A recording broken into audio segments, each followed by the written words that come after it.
사랑하는 형제자매 여러분,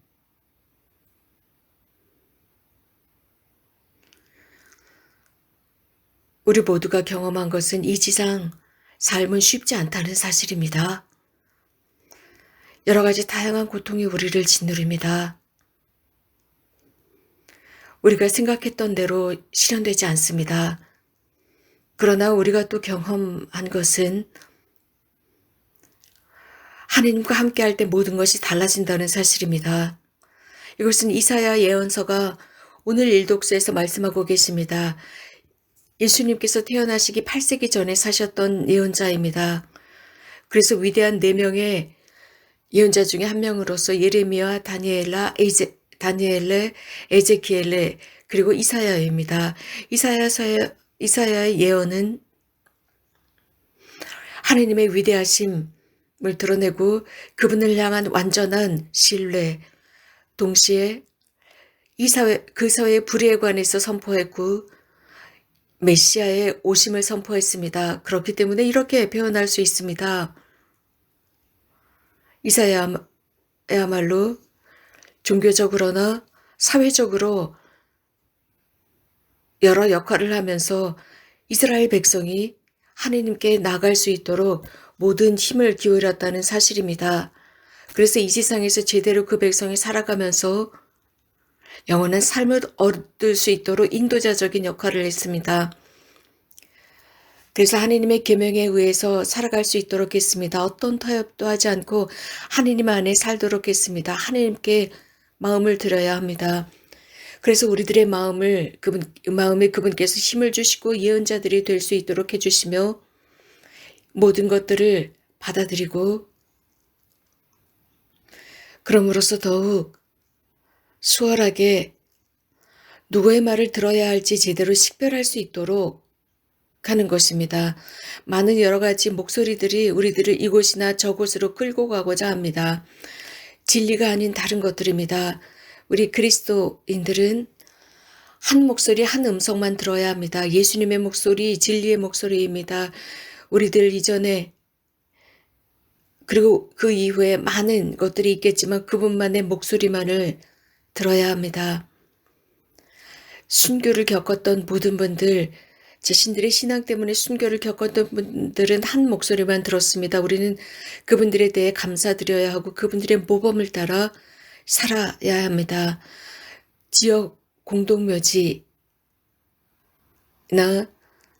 공동묘지에 보면 각 가족들이 그 묘지 앞에 죽은 이들을 위해 꽃을 봉헌합니다. 그리고 그 비석에 보면 태어난 해가 있고 그 생일이 되면 더욱 사람들은 그곳에 찾아가서 꽃을 봉헌하고 기념합니다. 이러한 그들은 하늘에서 태어났습니다.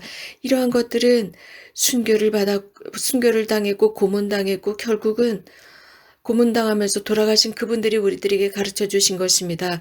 오래전에 돌아가신 그런 분들이 우리가 무엇을 해야 할지 가르쳐 주었습니다. 그래서 우리들의 사랑하는 이들과 사랑하는 우리들을 인도했던 목자들, 그들을 기억하도록 했습니다.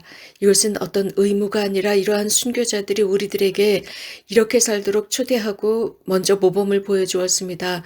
그래서 그분들은 하느님의 목소리만을 끝까지 따라 살았고 다른 음성을 듣지 않은 모습을 이러한 가르침을 통해서 우리들에게 드러냅니다. 치유된 것을 드러내고 있습니다. 오늘 복음에서 예수님께서는 많은 환자들을 치유하셨다고 전하고 있습니다.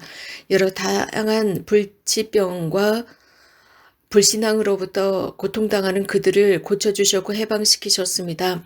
예수님께서는 지금도 우리들의 마을과 우리들의 구역과 우리들이 살고 있는 도시를 지나가시면서 우리들을 이렇게 고쳐주십니다.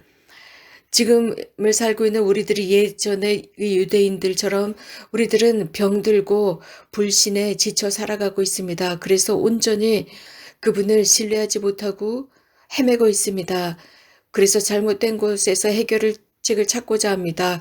백신이나 약들이나 이런 것은 찾고 있지만 하느님께 진정으로 탄원하고 호소하면서 하느님의 도움, 즉 우리들을 치유해 주십사 청하지 않고 있는 상황입니다.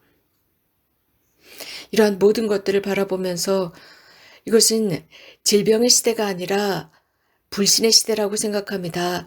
그런 스토리가 있습니다. 어떤 벤이 있었는데 이 벤은 어려운 상황에 처해 있는 사람이었습니다. 모든 좋은 것들은 다 파괴하는 사람이었습니다. 어느 날인가 이 벤이라는 사람이 사막을 지나가고 있었습니다. 거기에 조그마한 오아시스가 있었고 거기에는 아주 멋진 야자나무가 자라고 있었습니다. 벤이 보기에 그 나무가 아주 못된 나무라고 생각하고 이 나무를 꺾어버리려고 거기에 거대한 바위를 이 야자나무에다가 쳐박았습니다. 그래서 야자나무가 죽게 만들었습니다. 그것이 그의 의도였습니다. 그리고 그는 떠났습니다. 그러나 이 사막에서 야자나무는 이 바위를 피하려고 요리조리 노력을 했습니다. 그러나 그 돌덩이는 너무나 컸기 때문에 이 야자나무는 피할 수가 없었습니다. 몇 년이 지났습니다.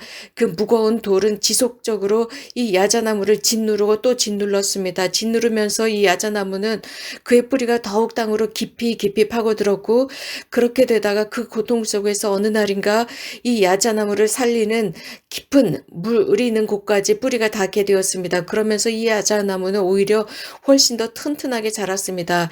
이 스토리는 이렇게 끝나고 있습니다. 오랜 시간이 지난 뒤에 벤은 또 그 자리를 지나가고 있었는데 거기에서 다 말라 비틀어진 야자나무가 있겠지라고 생각했지만 거기에는 아주 튼튼하고 훌륭한 야자나무를 발견했습니다. 그리고 벤이 지나갈 때 야자나무는 이런 말을 했습니다. 벤, 당신이 나에게 엄청 무거운 파이돌을 던져서 나를 숨막혀 죽게 했지만 나는 오히려 죽지 않고 깊이 뿌리를 내리면서 물을 만났고 이렇게 튼튼하게 자랐소라고 했답니다. 우리들의 삶도 그렇습니다. 삶이라는 무거운 돌이 우리들을 짓누르고 있습니다. 우리들의 양 어깨를 짓눌러서 우리를 화나게 만들고 우리가 아파서 슬프게 만들 수 있습니다. 그러나 우리는 양 어깨에 우리를 짓누르고 있는 그 무거운 돌을 우리가 그대로 인정하고 수락한다면 우리들은 해방되게 됩니다. 그래서 우리들의 삶을 위한 영원한 샘을 찾을 수 있게 되고 삶의 의미를 발견합니다. 즉 하나님께서 우리들을 보낸 바로 그곳입니다. 또 우리가 어디로 가야 할지 알게 됩니다. 평화의 모후 성모님께서는 무엇인가 이런 비슷한 말씀을 하십니다. 이 오랜 기간 동안 내가 이곳을 찾아오면서 그 어떤 누구를 들어 올리려고 하는 것이 아니라 너희들에게 길을 보여주기 위해서다라고 하셨습니다. 우리가 살아가고 있는 이 시대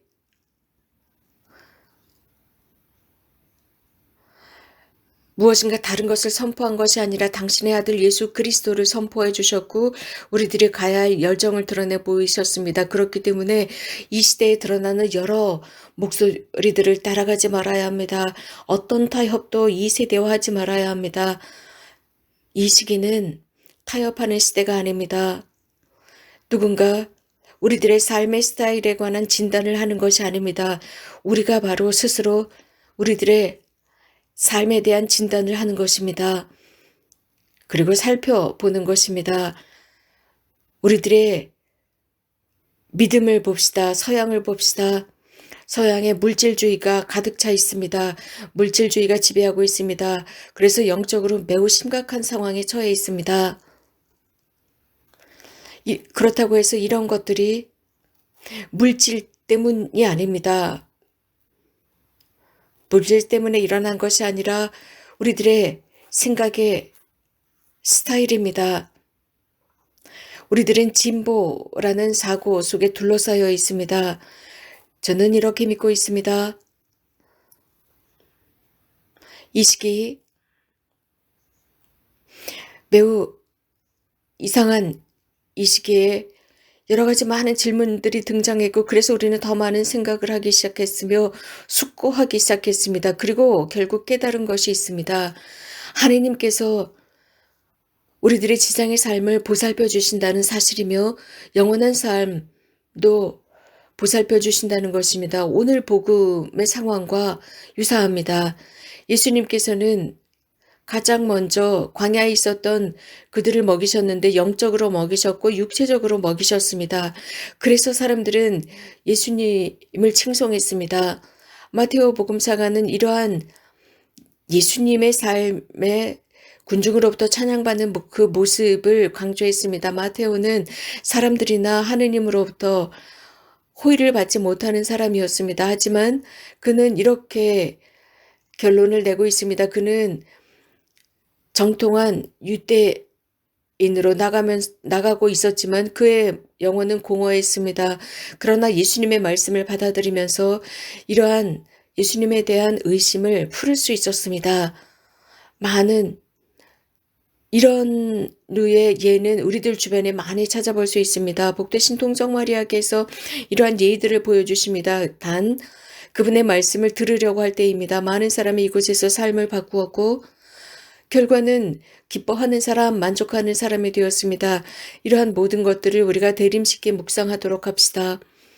우리가 어떻게 걸어왔는지, 어떻게 걸어야 할지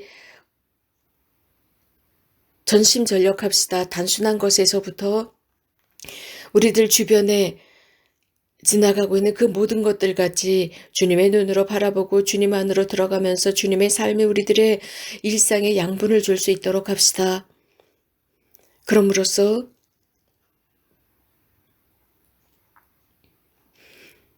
이미 매스미디어를 통해서 알려진 그것들,